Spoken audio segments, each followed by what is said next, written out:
Salut și bine ați venit la podcastul Timology Institute, susținut de OTP Bank. Scopul nostru principal e diseminarea conceptelor validate științific și a bunelor practici din domeniul construirii și conducerii echipelor performante. Credem că e mare nevoie în România de profesionalizarea subiectului și sperăm să putem ajuta cu aceste conversații, izvorâte atât din experiența noastră directă de lucru în echipă, cât și din cea de lucru cu echipele clienților noștri. Bună ziua și bine v-am regăsit la podcastul Timology Institute. Suntem Raluca Răschip și Cosmin Alexandru, cofondatori Timology Institute. Prin această companie noi ne propunem să contribuim la dezvoltarea performanței echipelor care conduc organizațiile din România. Atât eu cât și Cosmin am condus multe echipe performante de-a lungul vremii și ani buni am contribuit alături de clienții noștri la construirea și dezvoltarea echipelor lor. Episodul de astăzi este despre oameni. Am ajuns la numărul 5 din prima serie și e un subiect care are deopotrivă o zonă tehnică despre cum să ne aducem în echipă cei mai buni oameni și pe de altă parte trebuie să recunosc că implică și o oarecare emoție când vorbim despre oameni și cred că e bine să o recunoaștem și să lucrăm cu ea ca atare. Voi deschide episodul cu un pic de cifre, așa cum ne place nouă, pentru că am studiat un pic și subiectul ăsta în studiul pe care l-am făcut în Timology la începutul acestui an și acolo cei 122 de manageri pe care i-am avut în studiu ne-au răspuns faptul că felul în care reușesc ei să aducă în echipele lor cei mai buni oameni e un subiect extrem de important. Chiar am reușit să cuantificăm importanța lui. El e la 19% din performanța unei echipe, în percepția managerilor intervievați, desigur. Însă, din păcate, nu e la un nivel de satisfacție dorit. Adică el e chiar la un nivel sub media celorlalți factori pe care i-am studiat. Adică e important, dar nu e unde trebuie. Trebuie să lucrăm la el. Plecând de la premiza asta, aș începe cu o întrebare, Cosmin, care cred că e foarte simplă. Cum știu că am cei mai buni oameni în echipă? Și atunci, noi primim deseori de la clienți întrebarea: oare am cei mai buni oameni în echipă? Cum știu dacă am cei mai buni oameni în echipă? De obicei răspundem cu o întrebare înapoi și anume: oameni buni pentru ce? Și acolo se naște o conversație foarte bogată și utilă, pentru că, de fapt, povesteam în episodul anterior despre scopul echipei. Oamenii buni trebuie să fie buni pentru scopul pe care l-am stabilit, că îl avem de îndeplinit împreună. Altfel, oameni buni, sigur, sunt foarte mulți, de foarte multe feluri, nu e asta neapărat o problemă, dar pentru ceea ce ne-am adunat să facem împreună. Sunt oamenii potriviți? De fapt, cred că asta e întrebarea cheie și mi se pare foarte importantă atunci când recrutăm, spre exemplu, da? Și, sau chiar când definim niște echipe pentru niște scopuri ad hoc, da? Care nu sunt neapărat echipele, după cum povesteam anterior, nu e principalul scop, principala echipă. Da, cred că perspectiva asta e susținută și de realitatea asta, că uneori niște oameni care sunt percepuți ca nefiind membri de valoare într-o echipă, devin membri foarte valoroși în altă echipă. În altă parte, da. Că nu e neapărat despre calitatea lor intrinsecă, ci e despre utilitatea lor contextuală sau calitatea lor contextuală.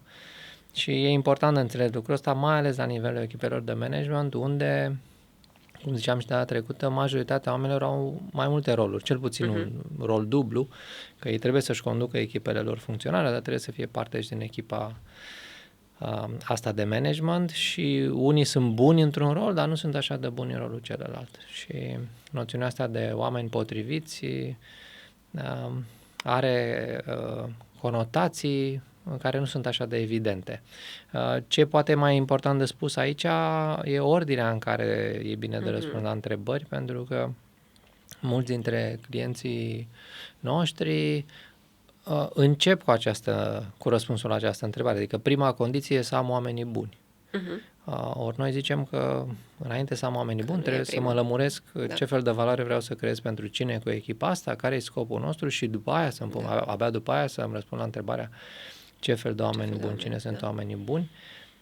Și da, cred că e un pic overrated subiectul ca atare, cred că și asta să atingem. Am ascultat recent o carte care zicea așa: dacă vrei performanță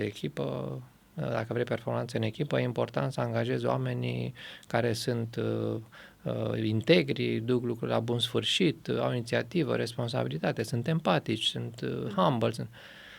Păi bă, frate, dacă i-am găsit pe ăștia, care sunt de toate pentru toți, ce treabă mai am, ce nevoie mai au de mine?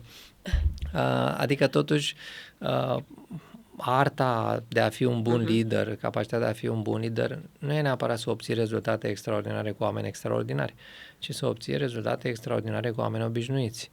Și aici cred că merită spus lucrul ăsta, că rostul unui lider este tocmai să-și aducă oamenii buni, dar cât de bun se poate, dar totuși după aia să facă cumva unul la mână să-i facă mai buni decât ea și doi la mână să creeze un context de echipă în care lucrurile bune pe care le au oamenii, punctele lor forte, sunt puse la lucru, sunt puse în valoare și sunt puse la lucru împreună cu ceilalți. Adică e o treabă individuală, de calități individuale ale membrilor, dar e mai ales o chestie de potențial de echipă, echipa să scoată ce e mai bun din ei. Așa că n-aș supralicita asta cu oamenii buni. E important să ai oamenii buni, dar asta nu poate să fie răspunsul la toate problemele. Pentru că viața nu e chiar așa în alb și negru. La ce ne uităm, totuși? Păi, cred că ne uităm la un subiect care acum e foarte, foarte prizat peste tot în lume, subiectul ăsta al diversității. Și ne mai uităm din perspectiva oamenilor buni la subiectul skill-uri, da? Ce capabilități are fiecare. Subiectul diversității e și ăsta mai complex decât pare la prima vedere, că acum e un fel de trend așa, cu cât mai multă, cu atât mai bun. Adică, și evident că e un trend care a apărut datorită unor debalansări masive în structurile echipelor, mai ales ale echipelor de management. Dar trebuie să fim atenți să nu exagerăm cu el.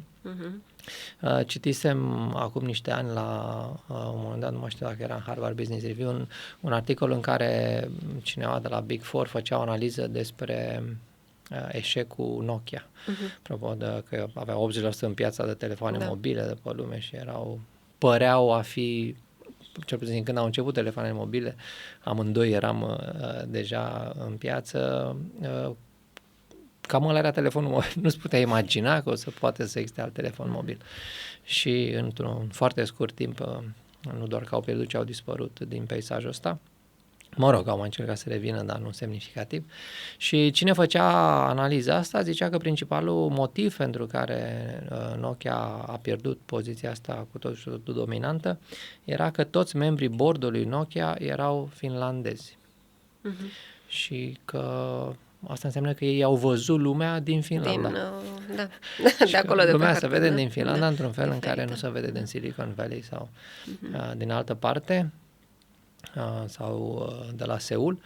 Și asta le-a creat probleme foarte mari. Cumva era începutul acestui awareness, acestei conștientizări că nu e bine să ai o diversitate prea mică în echipă, pentru că asta te face să pierzi perspective care sunt foarte utile pentru business.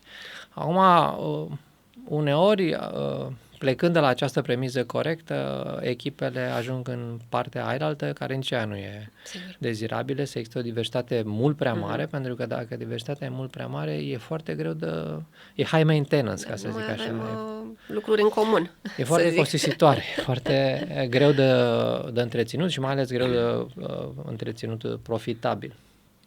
Asta și pentru că subiectul diversității nu e suficient înțeles în detaliu. Adică noi, în general, suntem dornici sau, hai zicem, deschiși între dornici și deschiși, între dornici și disponibili, la o diversitate sociodemografică, să zic așa. Da, să fim de vârste diferite, să fim de sexe diferite, poate de culori diferite, poate it's ok. Poate și pe skill-uri. Da. Experiențe, dar să zic. unde nu rezistăm la fel de bine, chiar dacă declarăm de multe ori, e la diversitatea morală. Diversitatea morală ne încurcă foarte tare. Adică eu pot să fac echipă și poate pot să fac echipă foarte bună cu o persoană de sex opus sau de o culoare a pielii diferite sau de o etnie diferită, dar dacă eu m-am vaccinat cu 3 doze și tu ești antivaccinistă, o să avem dificultăți, și anume mari. Pentru că dacă încărcăm moral decizii raționale, chestia asta o să se verse în business automat. Și apropo de conversația despre scop și cum arată binele, ce e bine pe lume, aici lucrurile încep să se complice, mai ales în situațiile în care moralizarea asta a ceea ce ne se întâmplă în jur tinde să fie un loc din care pot mult mai bine să atac. Pentru că dacă mă așez în reperele mele morale, care nu sunt chestionabile, atunci orice altceva e greșit și e mai degrabă o bază de conflict decât o bază de înțelegere. Construcție.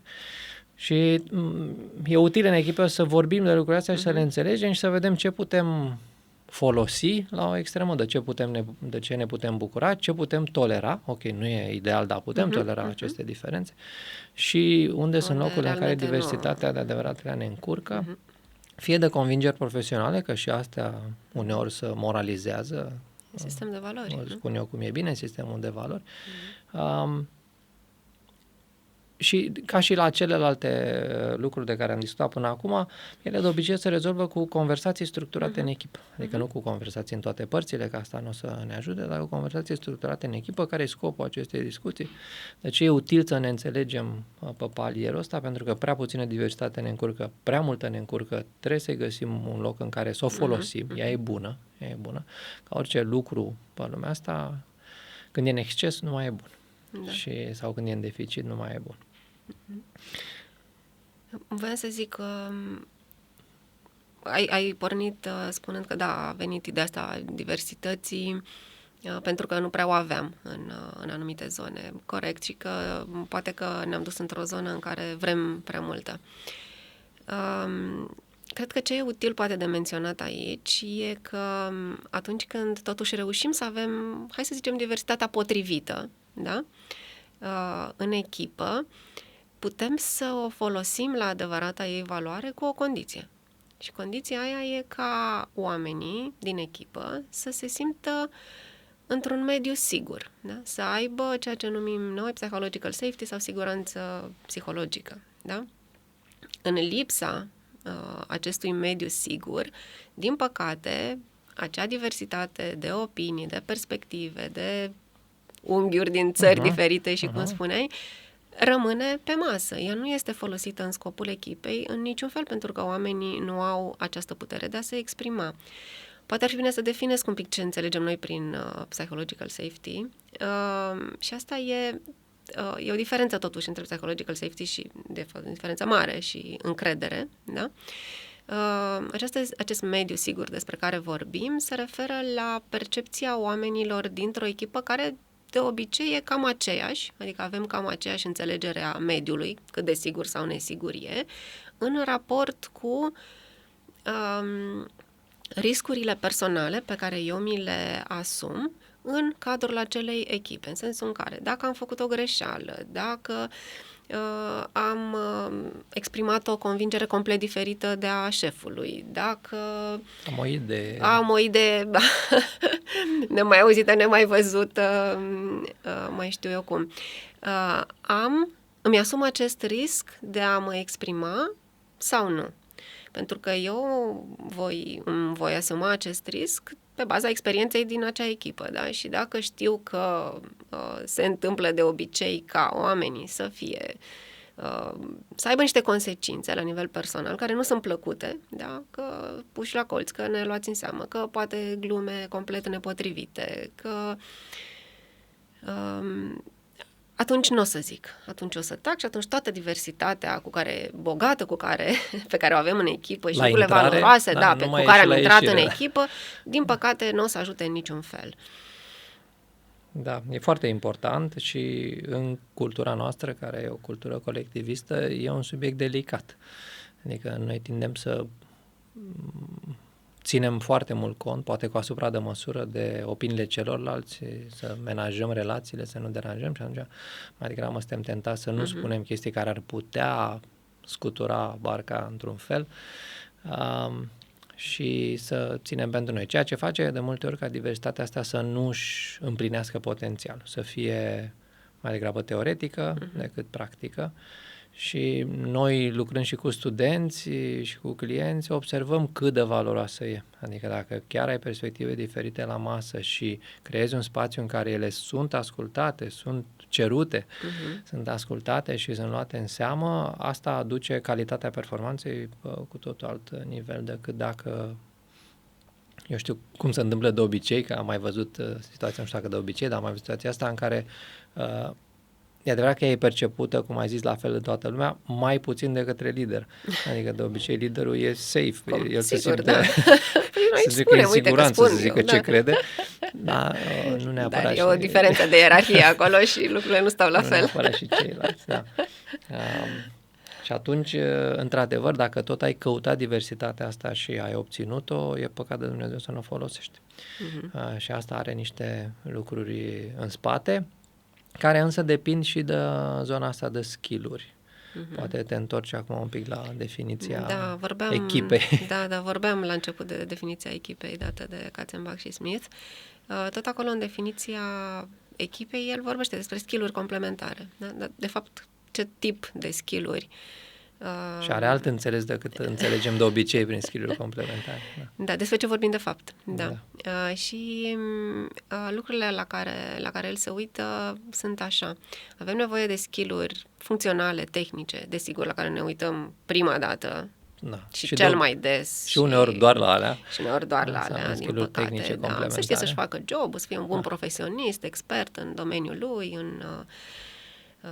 în industrie, poate chiar în jobul respectiv. Deci e foarte important, desigur, nu minimizăm în niciun fel importanța acestui aspect, însă mai sunt două tipuri de skill-uri foarte importante care de obicei nu sunt puse în valoare și făcut ceva cu ele util. Aici ne referim odată la skill-urile de a rezolva probleme complexe. E super important. Probleme apar tot timpul. Trebuie să avem o anumită atitudine, odată mentală, când apare un soi de problemă, ce facem cu ea, adică să ne folosim de ea într-un fel util, și doi, să avem și capacitatea de a o rezolva. Capacitatea cognitivă și de a implica și pe alții în rezolvarea problemei. Și în al treilea rând, Katzenbach vorbește despre skill-urile interpersonale. Da?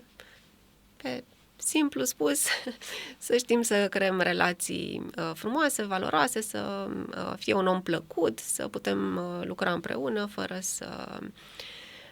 să avem neplăceri, să spun, pe partea asta personală.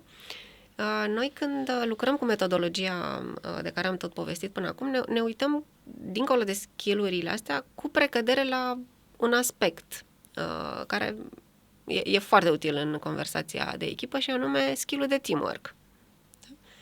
Și mă întreb, oare câte companii, când recrutează oameni, se uită explicit la skill-ul ăsta? Oare recrutezi un om cu acest skill? Să știe să lucreze în echipă?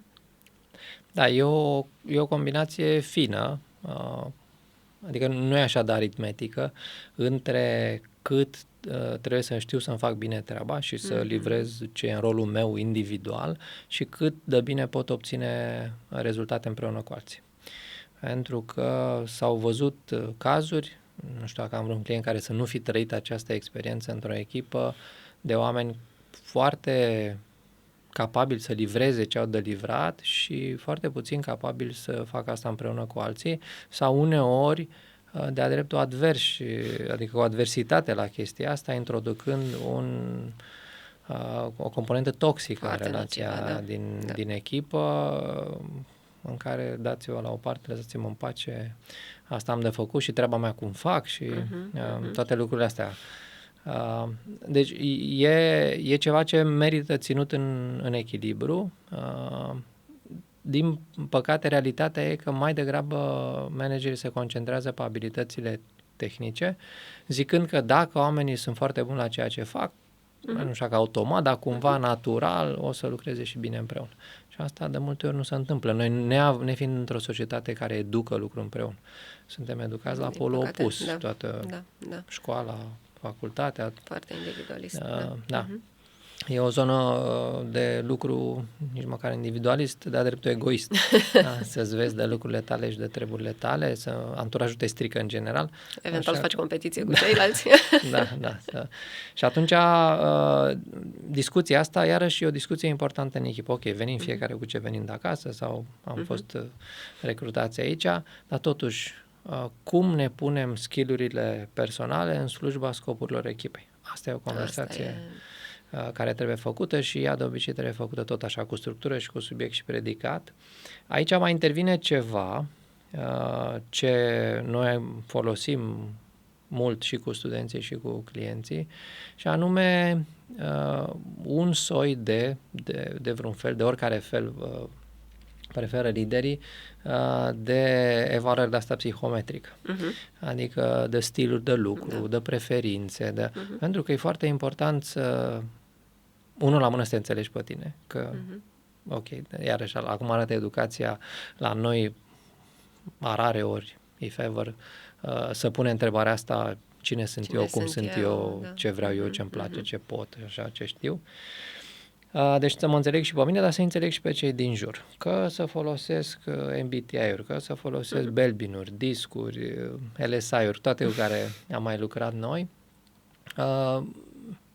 Oricare își face treaba, nu suntem aici să zicem care e unul mai bun ca altul, că depinde de etapa în care e echipa, de interesul, scopul pe care îl are investigația asta. Dar totdeauna se lasă avantajul fiecărui astfel de instrument, dacă e bine aplicat, se lasă cu o mai bună înțelegere de sine și cu o mai bună înțelegere a celor din jur. Adică felul în care îmi pun la bătaie skill-urile personale împreună cu skill-urile tale poate să fie pe altă planetă, odată ce înțeleg că pe tine te mână lucruri diferite și înțeleg și care sunt acceptarea diferențelor. Și mă prind că, dar e bine și de partea altă, că tentația naturală e să credem că... bine cum e la mine, Deci nu numai că cum e la mine, dacă de partea altă e dezastru, adică dacă eu sunt o persoană organizată și foarte precisă și așa, mi se pare că în partea altă e haos complet, deci nu înțeleg ăștia cum de trăiesc de pe o zi pe alta, odată ce nu e totul în Excel și nu e totul aranjat și nu e totul stabilit în calendar. Și de partea altă se vede la fel. Cineva care prețuiește libertatea, flexibilitatea, creativitatea, îi se pare că viața e un dezastru dacă ți-ai pus-o în... Realitatea e că nu e așa nici de o parte. Și unii și alții are dreptate în felul lui. Și unii și alții pot trăi vieți foarte bune și foarte productive și pot face echipă foarte bine cu alții, dacă înțeleg această diversitate și aceste diferențe. Și de multe ori skill-urile astea pe care punem așa de mare preț, skill-urile profesionale, nu știu cum să zic, tehnice, raționale, operaționale, ele nu își împlinesc potențialul, nu creează valoare în performanță pe care ne-o dorim, din cauza acestor sincope de complementaritate, nu de natură skill, ci de natură interpersonală. Nu mai știu pe unde citisem chestia asta, că soft skills have hard consequences. Stai bună. Adică nu o vedem așa, lasă-mă cu chestiile astea emoționale și așa de interpersonale, că avem o treabă de făcut aici. Exact. Realitatea e că ne încurcă foarte tare la treaba pe care treaba aia de făcut e parte din ea. Da, dacă nu suntem atenți. Și evident, tot timpul aceste discuții e util de făcut, ziceam și la început, da, oamenii potriviți, da, ne înțelegem bine cu noi, da, ne facem treaba, dar totuși pentru ce? Tot timpul să readucem un subiect, care e scopul pentru care suntem aici. Uite de ce e important să ne înțelegem și unii pe alții și unii cu alții și de ce e important să ne facem treaba din ce în ce mai bine. Pentru că există niște stakeholder pentru care vrem să creăm valoare. Între acești stakeholderi, asta e ceva ce cred că n-am menționat la momentul respectiv, intrând și membrii echipei. Adică membrii echipei sunt stakeholderi importanți pentru care echipa trebuie să creeze valoare. Valoarea asta ideal ar fi să o creăm împreună. Adică pentru membrii echipei în ce fel putem crea valoare unii pentru alții și asta iarăși sunt conversații din experiența mea fabulos de interesante dacă deschizi chestia asta cu subiect și predicat. Apropo de diversitate și de skill-uri și de... Am avut un client, am lucrat acum câteva luni și am discutat de chestia asta, de stakeholder, de nevoile lor și a apărut și subiectul membrii echipei. Și a zis, uite, nu am gândit până acum, eram 7 oameni, da, și noi avem un interes, trebuie să creăm valoare și pentru noi. Și am zis, ok, hai să facem exercițiul ăsta, să scrie fiecare pe hârtie, așa, pe scurt, ce nevoie are el de la echipa asta. Ce nevoie are fiecare dintre voi de la echipa asta. Da. Și uite...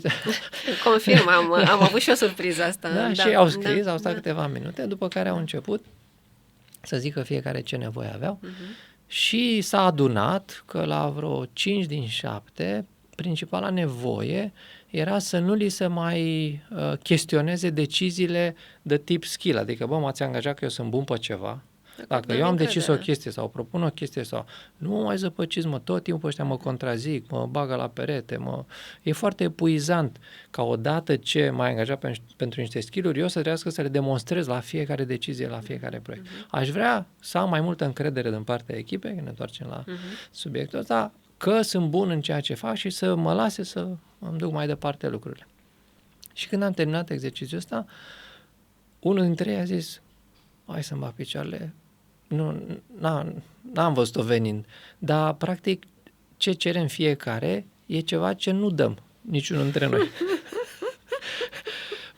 Pentru că fiecare vroia de la el să nu mai chestioneze deciziile, dar el nu era dispus să nu-i mai chestioneze deciziile celuilalt. Da? Și atunci erau într-o capcană în care se băgaseră singuri și dacă n-au avut această conversație structurată, n-au putut-o deschide. Acum au putut-o deschide. Unul dintre ei a și zis, e cea mai importantă discuție pe care am avut-o în echipa asta în ultimii 2 ani. Da? Despre ce nevoie avem fiecare de la echipa asta. Am avut și alte exemple cu altfel de nevoi, dar asta mi se pare că se leagă foarte bine de relația asta între skill-uri și ce facem între skill-uri, adică ce facem între noi cu skill-urile pe care le avem, cum ne comportăm unii cu alții ca să putem să scoatem cei mai buni skill-urile pe care le avem. Că nu e suficient doar să le avem sau să vrem cu bună intenție și bună credință să le punem în practică în echipă. Eu am avut și invers, Cosmin. Și tot legat de skill-uri și fix pe același subiect, când echipa clientului a spus, wow, nici nu m-am gândit că noi putem fi stakeholderii noștri. Zic, ok, hai să vedem. Făcând un exercițiu similar, mulți aveau nevoie de challenge. Da. Știi? Adică veneau dintr-o zonă deja uzată, probabil, și au zis, am unghiuri moarte. Sunt lucruri pe care le fac pentru că așa s-au făcut, pentru că așa știu. Vă rog, provocați-mă cu întrebări, cu alte unghiuri. Vreau să încerc și altceva, să văd ce n-am văzut până acum. Și pentru că ne-am întors un pic la scop, poate merită să menționăm un tool simplu pe care noi îl folosim util, zicem noi, cu echipele cu care lucrăm. Odată ce scopul este foarte clar pentru membrii echipei, în acest punct al care sunt oamenii potriviți ca să servească scopul pe care ni l-am propus, există acest exercițiu simplu al skill mapping-ului, da? În care pur și simplu facem o hartă cu toți membrii echipei, cu skill-urile pe care noi împreună am decis că sunt super importante pentru ca să servim scopul pentru care ne-am adunat. E o matrice foarte simplă. Facem un reality check, unde suntem, da? Cine ce skill-uri are, unde suntem nu prea bine, unde suntem descoperiți. Știm că trebuie să fim sus, da? Pe de altă parte, unde vrem să ajungem cu aceste skill-uri și deschidem o conversație. Ce facem cu spațiile goale? Ce facem acolo unde nu suntem acoperiți pe skill-urile respective? Răspunsurile pot fi diverse. Pot veni cu idei, ne mai trebuie un om nou în echipă, pentru că nu avem cum, efectiv, să acoperim zona asta de skill-uri, noi de aici, de la masă. Sau pot spune, e o oportunitate foarte faină pentru noi să ne dezvoltăm și să învățăm. Și uite, eu mă bag la skill-ul ăsta, poate toți ar trebui să ne băgăm, apropo, că poate e ceva ce toți ar trebui să știm cât de cât, sau poate e suficient doar unul dintre noi și cine vrea să-l ia. E foarte faină energia și cu care... Da, cred că creează o diferență semnificativă. Iarăși am vorba asta, nu mai știu unde am citit-o, care zicea că învățarea presupune disciplină, nu? Adică ca să înveți ceva trebuie să te ții de chestia asta să o înveți. Și zicea că discipline without a purpose is just self-punishment. Adică disciplina fără un scop e doar autoflagelare. Asta poate e răspunsul pentru care nu ne ies foarte multe din proiectele de schimbare personală în care ne băgăm, pentru că scopul nu e clar. Adică una e să zici, dobândește skill-ul ăsta că mie ca șef mi se pare că ți-ar trebui sau ne-ar trebui, și alta e mie să-mi fie clar de ce dacă o iau pe calea asta ajut scopul pentru care noi suntem aici și cel de lângă mine ajută scopul cu skill-ul ăsta și cel de lângă mine așa. Adică pot apărea ceea ce noi folosim la facultate frecvent și acum ușor am început și cu clienții să folosim ideea asta de individual learning plans și team learning plans. Level. Da. Adică să avem planuri de învățare individuală pe următoarele 3 luni, 6 luni și planuri de învățare în echipă și să vedem cum anume ele se ajută unul pe altul. Am avut un exemplu la un client, îmi vin 2 exemple în minte, și-au pus problema la nivelul board-ului, care e scopul lor, au creat un scop și parte din livrabilele acestui scop erau să creeze o comunitate în jurul organizației. Și au zis, da, asta e foarte important, trebuie să creăm o comunitate în jurul organizației, ne luăm pe următoarele 6 luni, să vedem cum facem chestia asta. Și eu am pus întrebarea, ok, jos pălăria, înțeleg necesitatea, cine de aici are un skill pe chestia? Cine de aici are o capabilitate, o competență? Cine de aici are o competență să construiască comunități? S-a dat unul la... Erau foarte multe mâini, nu? Ridicate. Erau foarte entuziasmați de scop. Da, trebuie să facem, gata, hai să facem, cât durează, cât costă. Ok, da.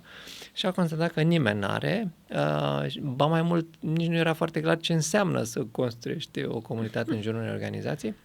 Și am întrebat, ok, ce facem cu asta? Adică, variantele fiind, fie angajăm pe cineva care are o competență dovedită în privința asta, fie ne asumăm noi. Și unul dintre membri a zis, mi-o asum eu, vreau să învăț eu chestia asta, e important și pentru mine, vreau și eu să știu și vreau să contribui pentru echipa asta să obținem lucrul ăsta.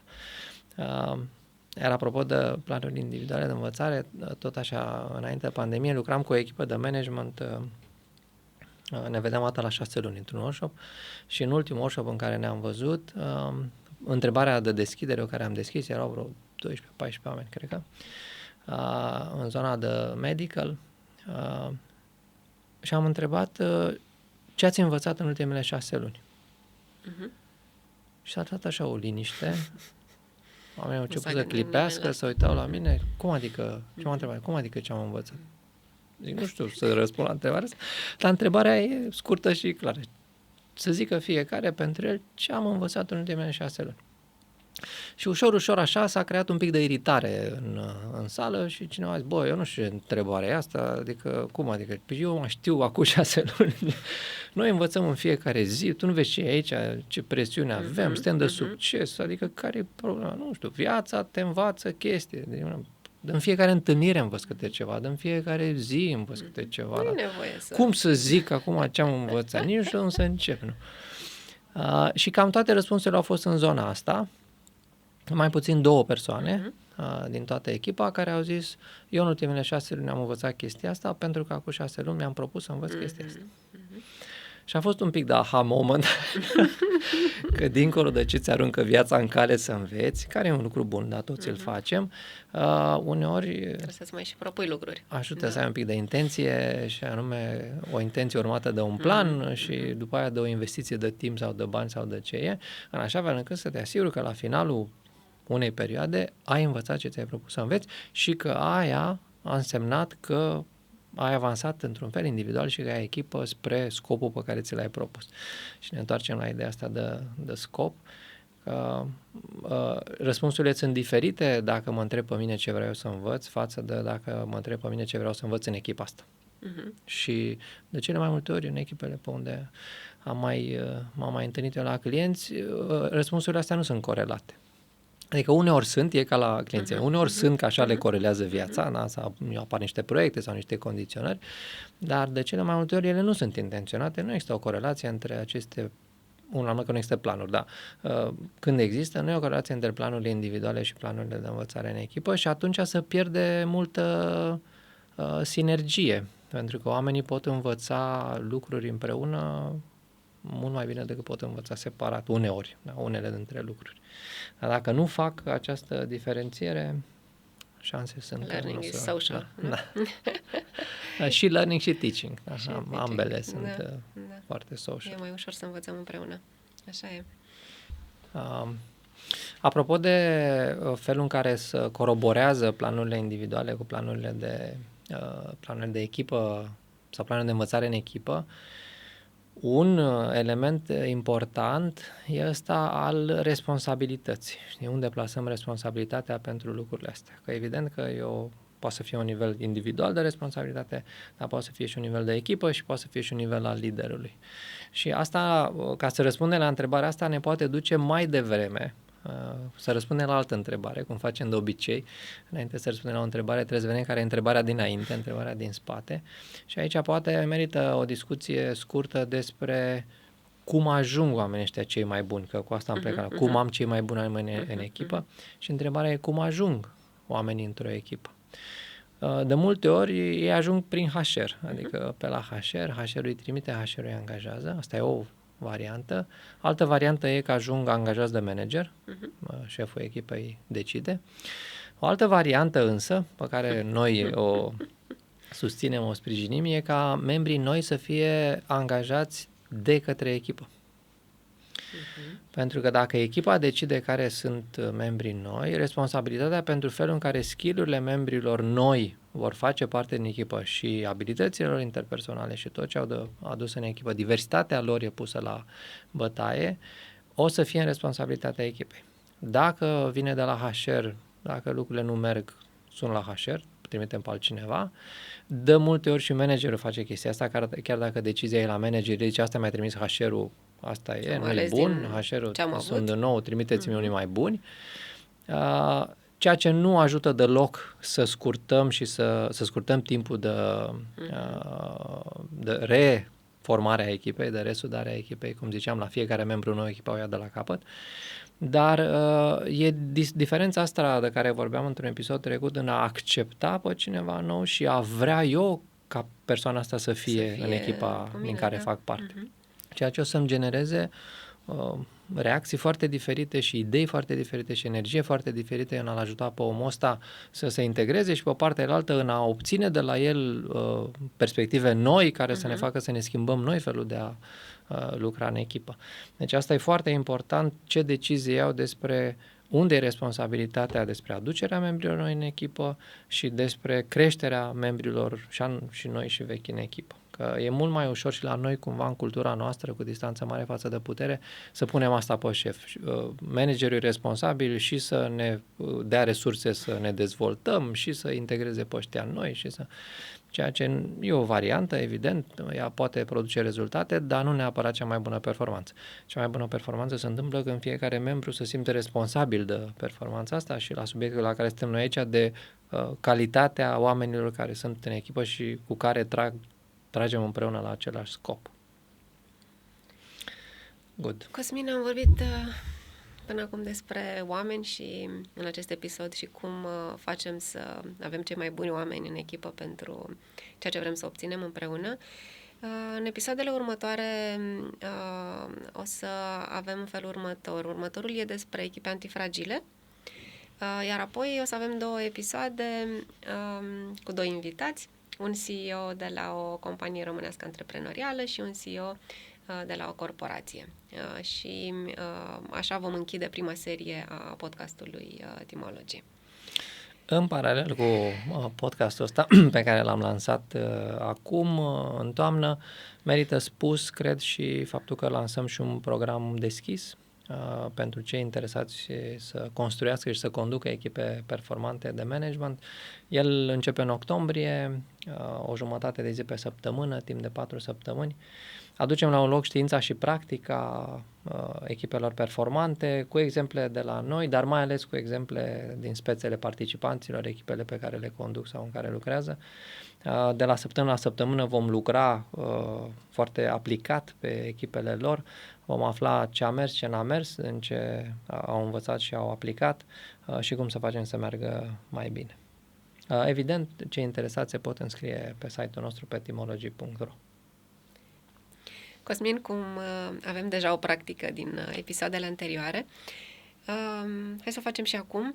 Practica e de reflecție puțin împreună la conversația noastră și să vedem cam cu ce întrebări pleacă fiecare. Tu îți rămâi cu o întrebare în urma conversației noastre? Cred că iau una cu mine apropo de ultima parte a discuției, că e o variantă mai bună ca membrii echipei să decidă despre noi membri care se alătură echipei. Mă întrebam în ce fel poate fi influențată performanța unei echipe dacă membrii echipei aleg și liderul echipei. Dacă decid ei cine dintre ei conduce echipa și să facă asta periodic. Next level. Da. Tu? Bună întrebare. Eu plec cu întrebarea: oare ce-mi propun să învăț în următoarele 6 luni? Mă interesează răspunsul. Trebuie să dăm un răspuns în echipă. Da. Și, ca de obicei, încheiem cu rugămintea de ajutor către voi, cei care ne urmăriți, ca să putem face podcastul ăsta și mai bun, și în episoadele care au mai rămas, dar și în seriile următoare, în sezoanele următoare. Rugămintea e să ne scrieți pe raluca@teamology.ro sau cosmin@teamology.ro, să ne spuneți ce v-a plăcut, ce nu v-a plăcut, cu ce sunteți de acord, cu ce nu sunteți de acord și cum am putea să facem conversațiile astea și mai utile, mai relevante pentru voi. Mulțumim și la revedere! Vă mulțumim că ne urmăriți și sperăm să ne reconectăm în episoadele următoare. La revedere! Vă mulțumim că ați ascultat podcastul Teamology Institute susținut de OTP Bank. Scopul nostru principal e diseminarea conceptelor validate științific și a bunelor practici din domeniul construirii și conducerii echipelor performante. Credem că e mare nevoie în România de profesionalizarea subiectului și sperăm să putem ajuta cu aceste conversații.